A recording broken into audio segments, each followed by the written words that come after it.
आजकल हमारे देश में मुफ्त की रेवड़ी बांटकर वोट बटोरने का कल्चर लाने की भरसक कोशिश हो रही है। नमस्कार, मैं हूं आपके साथ साया परवीन और आप देख रहे हैं जनता की आवाज।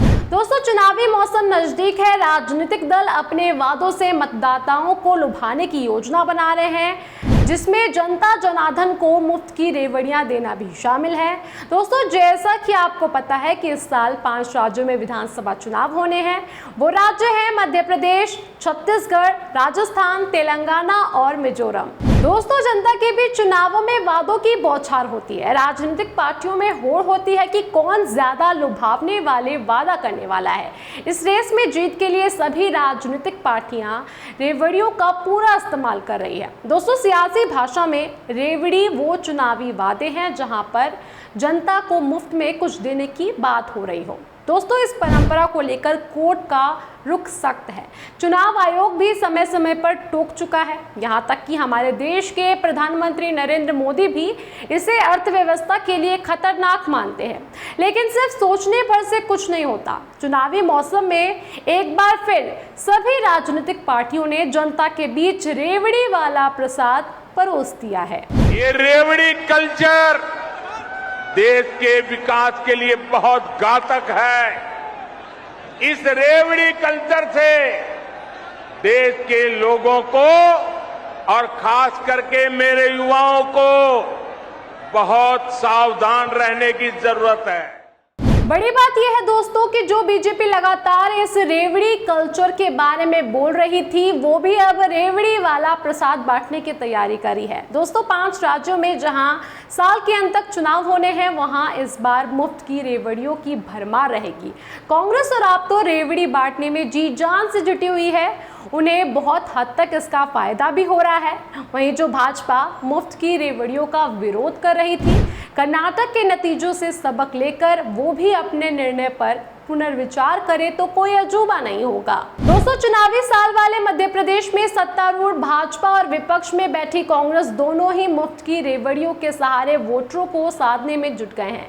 बीजेपी की सरकार जहां लाडली बहना योजना के जरिए आधी आबादी वोटों पर नजर गड़ाए हुए है, तो वहीं दूसरी तरफ कांग्रेस ने भी नारी सम्मान योजना और मुफ्त बिजली का पिटारा खोलकर चुनावी नैया पार लगाने की कोशिश शुरू कर दी है। राजनीतिक दलों को चुनावों में जीत के लिए सरकारी योजनाओं से कहीं ज्यादा मुफ्त की योजनाओं पर ज्यादा भरोसा है। शायद यही वजह है कि चुनावी साल वाले मध्य प्रदेश में दोनों प्रमुख दल यानी कि कांग्रेस और बीजेपी वोटरों को मुफ्त की रेवड़ियों के जरिए लुभाने में लगे हुए हैं। दोस्तों, भाजपा ने पिछले साल ही मुफ्त बिजली, पानी, गैस सिलेंडर और कर्ज माफी जैसी घोषणाओं से परहेज करने का सैद्धांतिक फैसला लिया था, लेकिन राज्यों की जरूरत के अनुसार वहां छोटी छोटी घोषणाओं ने कांग्रेस को फायदा पहुंचाया। इसे देखते हुए भाजपा भी केंद्र की योजनाओं के साथ राज्यों के लिए अलग अलग तरह की छोटी छोटी घोषणाओं पर केंद्रित कर सकती है। और राजनीति का तकाजा भी यही है कि जब तमाम दल इस मुफ्त की रेवड़ियों का दौड़ में लगे हों, तो ऐसे में भाजपा क्यों पीछे रहे। लगता है दोस्तों, भाजपा केंद्र और राज्य के लिए एक कॉम्बो बनाने की जुगत में है, जिससे डबल इंजन की सरकार के उसके नारे को भी बल मिले और नेशनल लोकल का बेहतर कॉम्बिनेशन भी बन सके। केंद्र सरकार की कुछ योजनाएं ऐसी हैं जो स्थानीय स्तर पर भी बड़ा प्रभाव डालती है और उनका दायरा कुछ ही दिनों में बढ़ाया जा सकता है, जैसे किसान सम्मान निधि। इस योजना के तहत दी जाने वाली राशि भी बढ़ाई जा सकती है और इसके योग्य किसानों की अपर लिमिट भी बढ़ाई जा सकती है। इसी तरह उज्ज्वला योजना का दायरा बढ़ाने पर भी विचार चल रहा है। हो सकता है कि कुछ ही दिनों में इस आशय की भी घोषणा सामने आ जाए।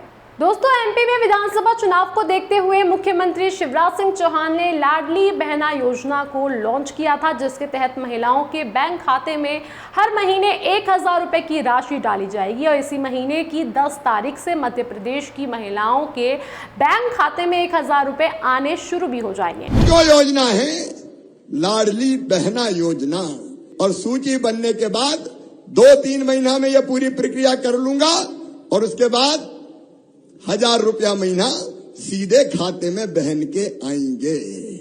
उसका बेहतर उपयोग करना।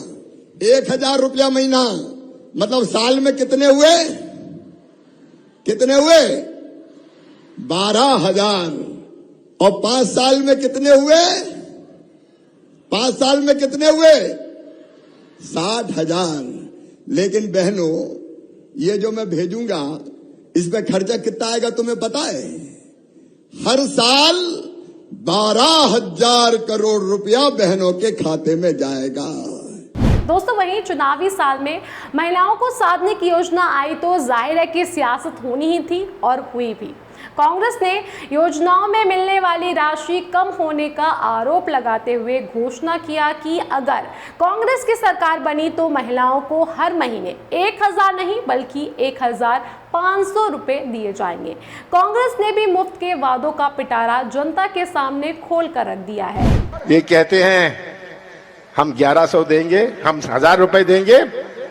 हमारी सरकार, कांग्रेस की सरकार आएगी, हम 1,500 रुपए हम देंगे महिलाओं को। और 1,500 रुपए चाहिए? बताइए, 1,500 रुपए महिलाओं को चाहिए? यही नहीं दोस्तों, कमलनाथ ने ऐलान किया है कि कांग्रेस की सरकार बनी तो 100 यूनिट तक बिजली का बिल माफ कर दिया जाएगा, जबकि 200 यूनिट तक बिजली का बिल आधा कर दिया जाएगा। माता और बहनों, 5 महीने बाद आप गैस सिलेंडर चाहती है? 500 रुपए में गैस सिलेंडर चाहती है? कितने में गैस सिलेंडर चाहती है?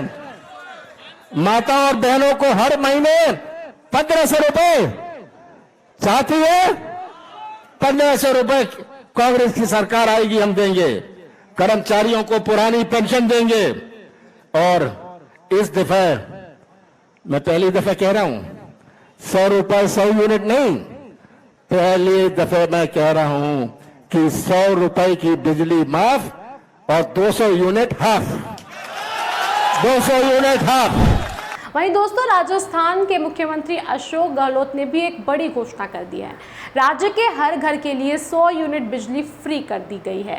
ये घोषणा हमेशा एक जैसी नहीं होती है और इस तरह के घोषणाओं का दायरा सीमित होता है, यानी कि 100 यूनिट के भीतर बिजली खर्च करने पर ही इसका फायदा मिलता है। 101 यूनिट खर्च होते ही पूरा पैसा देना होता है। लेकिन इस घोषणा में कोई सीमा नहीं है, आप कितने भी यूनिट बिजली खर्च कीजिए, 100 यूनिट का पैसा आपको नहीं देना है।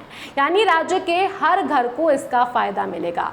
गहलोत इस तरह की घोषणा इसलिए जल्द से जल्द कर रहे हैं ताकि दूसरी पार्टी द्वारा बाद में की जाने वाली घोषणाओं का प्रभाव शून्य हो जाए या कम तो हो ही जाए। बिल आएगा अभी 1 से 15 जून के बीच में, उसमें 100 यूनिट तक तमाम प्रदेशवासियों को, चाहे वो कितनी बिजली कंज्यूम करे, तब भी फ्री दी जाएगी।